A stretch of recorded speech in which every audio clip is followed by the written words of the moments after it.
कधीच नाही चुकणार तुमचे फेवरेट टीव्ही शोज झी5 सोबत, तेही एकदम फ्री. शिवा काय झालं असं अचानक का बोलवून घेतलं? हे बघा, आजपर्यंत तुम्ही मला सगळ्या गोष्टींमध्ये साथ दिली. मी जे म्हणाले ते तुम्ही सगळं केलं. अगदी डेंजर सिच्युएशन मध्ये पण तुम्ही माझ्या बरोबर थांबलात. आणि आता पण आम्ही मागे हटणार नाही. हा, मला यापुढे पण तुमची मदत हवी आहे. अरे तू फक्त आवाज कर, तुझी पानं गँग रेडी आहे ना. हा, कोणाचे नट फिट करायचे तू फक्त सांग. या सोसायटीचे म्हणजे म्हणजे सोसायटी मधल्या वाईट गोष्टींचे. हे बघा, हा विषय जरा सेन्सिटिव्ह आहे. शिवा म्हणजे तू आता हो, वस्तीत जे काही घडलं ना त्याचाच विचार करते मी. तेव्हापासून ना माझ्या मनात खूप घालमेल सुरू आहे. वस्तीतल्या मुलींना शिक्षण घेता येत नाहीये हेच मला पटत नाहीये. त्यामुळे ना माझ्या डोक्यात, म्हणजे माझ्या डोक्यात नाही, खरं तर हे ना सीताईंच्या डोक्यात एक आयडिया आली आहे आणि त्यांनी मला सांगितलं. मला वाटलंच, कारण तू त्या दिवशी इथून गेली ना, तू टेन्शन मध्ये होती जरा. हो, आणि सीताईंनीच मला मार्ग दाखवला. त्या म्हणाल्या की तू सगळीकडे हजर नाही राहू शकत, पण सगळ्या मुली जर तुझ्यासारख्या झाला तर. म्हणजे सगळ्या मुलींच्या मनात ना भीती काढून टाकायची, त्यांना जशास तसे उत्तर द्यायला शिकवायचं. अच्छा, म्हणजे प्रत्येक मुलीमध्ये लढायची हिंमत आली पाहिजे. तर म्हणजे आपण ना त्यांना फायटिंग करायला शिकवा. फायटिंग असं नाही रे, पण कुठल्याही सिच्युएशन मध्ये त्यांनी कसं बोलावं, कसं रिॲक्ट करावं, कसा प्रतिकार करायचा, हे सगळं त्यांना शिकवायचं. हा, पण कसं करायचंय? कळलं मला. कळलं ना? मग तुम्हाला एक काम आहे, वस्तीतल्या सगळ्या मुलींना पारावर एकत्र करा. होऊन जाईल. आजपासूनच या गोष्टीला सुरुवात करूया.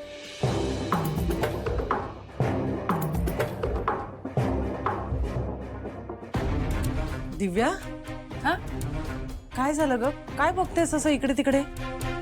वंदे, अगं तुझ्या लेकीला माझ्याबरोबर काहीतरी बोलायचं आहे, होय का नाही?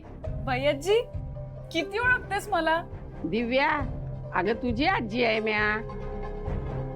अगं तुझी आजी उडत्याची पिसं मोजती, मग तू तर माझी नात आहेस. मग आई, बरोबर आहे बाई आजीचं. म्हणजे मला बोलायचंय थोडं, म्हणजे टेन्शन घेऊ नकोस एवढं. काय असं म्हणायचं होतं मला की जरा घर आवरायला घेऊयात का? थोडी साफसफाई केली ना की बरं पडेल मला कामाला. म्हणजे झुरळ उंदीर सगळे दिसायला लागलेत. हे उंदीर, आणि मला कुठं दिसला नाही ते उंदीर, नाही दिसला, झुरळ बी नाही. भैयाजी, आता ते उंदीर झुरळ पाहुण्यासारखे सांगून येत नाहीत ना. मी भांडी घासते, लादी पुसते, झाडू मारते, मग मला दिसतात. तू काम करतेस ना हल्ली. तसं पण आज मी घरी आहे तर म्हंटल आवरून घेते. मला कामाला सोपं पडतं, बाकी काही. अगं पण कसं आहे ना दिव्या, आईंकडनं आत्ता काही होणार नाही, आणि आपण दोघींनी सगळं एवढं आवरायचं म्हणजे जरा कठीणच वाटतंय मला. तुला कोण करायला सांगतंय? मी आहे ना, मी करणार आहे सगळं, तुम्ही बसून राहायचंय. हो, पण एवढं सगळं एकटीने करायचं म्हणजे. आई, तू काळजी करू नकोस, जमणार आहे मला. वंदे, जमणार म्हणाली का नाही ती, म्हणजे तिला जमणार. बरं, पण तुला काही बारीक सारीक मदत लागली तर मला सांगा, मी करते. अगं नको बाबा, तुम्हाला धुळीचा त्रास होईल. उलट मी काय म्हणते, तुम्ही मंदिरात जाऊन या, जरा प्रसन्न पण वाटेल. काय आत्ता मंदिर? अगं जाऊन या ना तुम्ही, मला जरा मोकळेपणाने काम करता येईल छान. आणि आल्यावर बघा कसं चकाचक घर दिसतं. वंदे, चल तू आणि मी फिरायला जाऊया. पण एक काम करा, आल्यानंतर आधी तिची दृष्ट काढून टाकायला पाहिजे. म्हणजे एकदम इतका बदल झालाय ना तिच्यात, म्हणून कुणाची दृष्ट नको लागायला, होय का नाही? चला चला, आवरायला घ्या. तर लय काम करायचंय तिला. चल आपण जाऊया. कपशी पण तूच उचल आता. सगळं आणि नाही करणार. उचल. चल वंदी. तुम्हा सगळ्यांना माहितीये का तुम्ही इथे का आलाय? तुम्हाला मी का बोलवलंय? हे बघा, तुम्ही अशा गोंधळून जाऊ नका. जे काही आपल्या समोर संकट येतंय ना, त्याला असं मागे फिरवण्याची हिंमत पाहिजे आपल्यात. तुम्हाला कळतंय का, आपल्या वस्तीतल्या मुलीला एका माणसाने त्रास दिला, आपण त्याला धडा शिकवला बरोबर, पण काय झालं, तिचं शिक्षण बंद झालं. हे बघा, साक्षीची आई जे काही बोलली ते सगळं 100% बरोबर आहे, पण 100% हेही खरं आहे की मी जशी बिनधास्त आहे ना, तसं तुम्ही सगळ्यांनी झालं पाहिजे. आपल्याकडे कुठली पॉवर नाहीये, पण जो कोणी आपल्याला नडेल ना, त्याची पॉवर कशी कमी करायची हे आपल्याला शिकायचं, आणि ते सगळं मी शिकवणार आहे तुम्हाला. फक्त तुम्ही शिकायची इच्छा दाखवा. कुठल्या तरी फालतू माणसामुळे घरी बसून राहायचं, घाबरून राहायचं, ही भीती मनातनं काढून टाका. खरंच मी सगळं काही शिकवेन. कुठल्या प्रसंगी कसा प्रतिकार करायचा, काय करायचं, हे सगळं मी शिकवेन तुम्हाला. तुम्ही तयार आहात ना?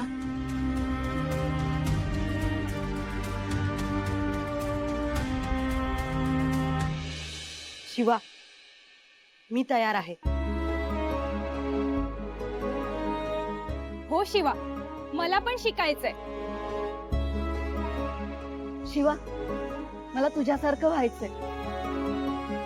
म्हणजे तुम्ही सगळ्या तयार आहात? हो.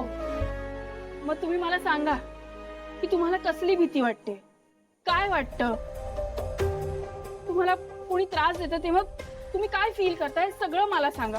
अजिबात घाबरू नका, इथे सगळी आपली माणसं आहेत. तुम्ही बिनधास्त बोला. त्या प्रसंगी खूप घाण वाटतं, पळून जायची इच्छा होते. खूप राग येतो ग त्या मुलांचा, पण काय करायचं, काही बोलायला गेलं तर अजून अति करतात ते. आणि कोणी त्रास देईल या भीतीपेक्षा ही भीती वाटते की हे सगळं घरी कसं सांगायचं. हे सगळं घरी कळलं तर आम्हाला बाहेर सोडणारच नाही. आता माझ्याच आईचं बघ ना. आणि त्यांच्या नजरा पण खूप विचित्र असतात. प्रवासात पण खूप त्रास होतो अगं, पण खरंच घरी सांगायला भीती वाटते. हे बघा, तुमच्या घरच्यांचं काही चुकत नाहीये, त्यांना तुमची काळजी आहे म्हणून ते असं वागतात. आता बाहेर एवढ्या वाईट गोष्टी सुरू आहेत, तर घरच्यांना तुमची काळजी वाटणं बरोबर आहे ना? अरे पण तुम्ही असं घाबरून घरी बसणं हे बरोबर आहे का? नाही ना? हे बघा, तुम्हाला आता भिडावं लागणार. ज्या क्षणी समोरच्या माणसाचा राग येतो ना, तेव्हाच त्याला तो दाखवायचा. तुम्ही काय करता की कोण काही बोलेल, काही करेल म्हणून शांत बसता. मग आजूबाजूची लोक पण लक्ष देत नाहीत. असं करून नाही चालणार. जर एखादा माणूस अंगाशी येत असेल तर तिथल्या तिथे त्याला मारायचं. तुमची पण स्वप्न आहेत, हो ना? हो. मग मोठं पाऊल तुम्हालाच उचलावं लागेल तुमच्या भविष्यासाठी. पण शिवाय यात प्रॉब्लेम हा आहे की आम्हाला तुझ्यासारखी फाईट नाही करता येत ग. अगं, प्रतिकार करायला फक्त मारामारी करावी लागते असं नाहीये. प्रतिकार करायला बऱ्याच गोष्टी आहेत, आणि त्याच मी तुम्हाला शिकवणार आहे. अगं, तुम्ही सावित्रीच्या मुली आहात, झाशीच्या राणीचा आदर्श आहे तुमच्या पुढ्यात. ह्या मातीतल्या मुली आहात, तुम्हाला कसली भीती?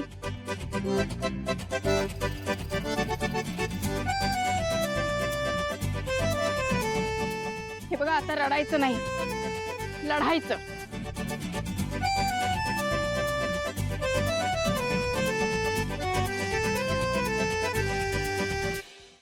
झी5 ॲप डाउनलोड करा आणि पहा सर्व एपिसोड्स एकदम फ्री.